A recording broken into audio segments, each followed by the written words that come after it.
حق حکمرانی نہیں دینا، ان کے حق حکمرانی کے حق کو ہم نے ردی کی ٹوکری میں پھینک دیا۔ قیام پاکستان سے لے کر آج تک میں تو صرف یہ بات سمجھا ہوں کہ پاکستان کے لوگ صرف ایک بنیادی تضاد کا حل چاہتے، ایک پرنسپل کانٹرڈکشن کا حل چاہتے ہیں، اور وہ یہ ہے کہ اس ملک پہ حکمرانی کرنے کا حق اور حکمران چننے کا حق کس کے پاس ہوگا۔ ہر دور میں ایوب خان صاحب برسر اقتدار تھے تو پاکستان کے لوگوں کے اس احساس اور اس شعور نے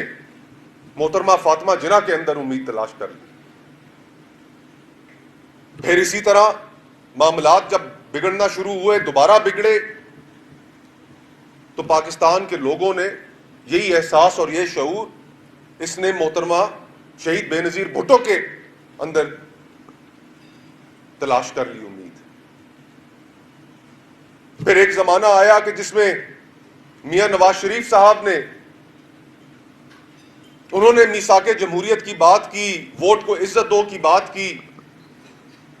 اس احساس اور اس شعور نے ان کے اندر امید تلاش کر لی، اور آج ہمیں یہ تسلیم کرنا پڑے گا کہ اس وقت عوامی احساس اور شعور عمران خان صاحب سے یہ توقع لگائے بیٹھا ہے کہ وہ اس بنیادی تضاد کو حل کریں گے کہ حق حکمرانی اس ملک میں کرنا اور حکمران چننا کس۔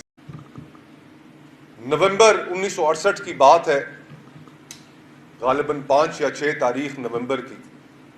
1968 میں راولپنڈی گارڈن کالج کے اسٹوڈنٹس کا ایک ٹرپ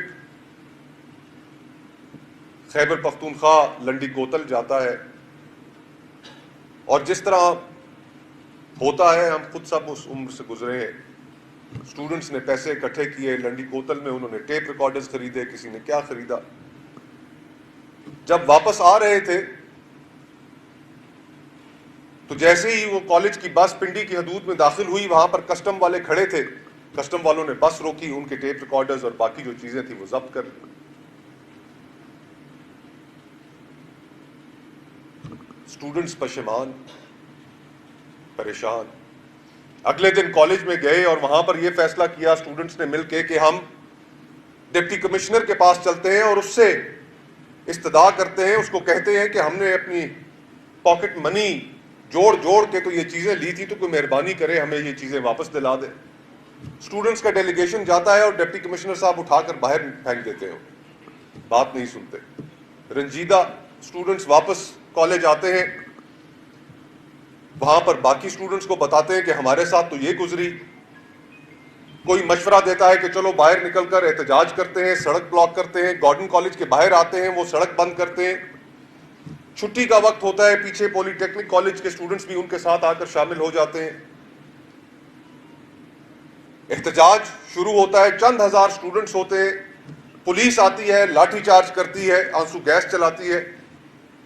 اور پھر گولی چلا دیتی ہے۔ ایک اسٹوڈنٹ غالباً عبد الحلیم خان یا حکیم خان ان کا نام تھا، اٹک کے تھے، ان کی اسی موقع پر شہادت ہو جاتی ہے، گولی ان کو سینے میں لگتی ہے۔ یہ نومبر 6 یا نومبر 7 1968 کا واقعہ ہے، اور اس دن کے بعد سے ایک ایسی تحریک اٹھتی ہے پورے پاکستان میں، مشرقی اور مغربی پاکستان میں، کہ 138 دن کے بعد 25 مارچ 1969 138 دن کے بعد اسی ڈکٹیٹر کو، اسی شخص کو اقتدار چھوڑنا پڑتا ہے، اقتدار سے باہر نکلنا پڑتا ہے عوامی تحریک کے نتیجے میں۔ کہاں ٹیپ ریکارڈ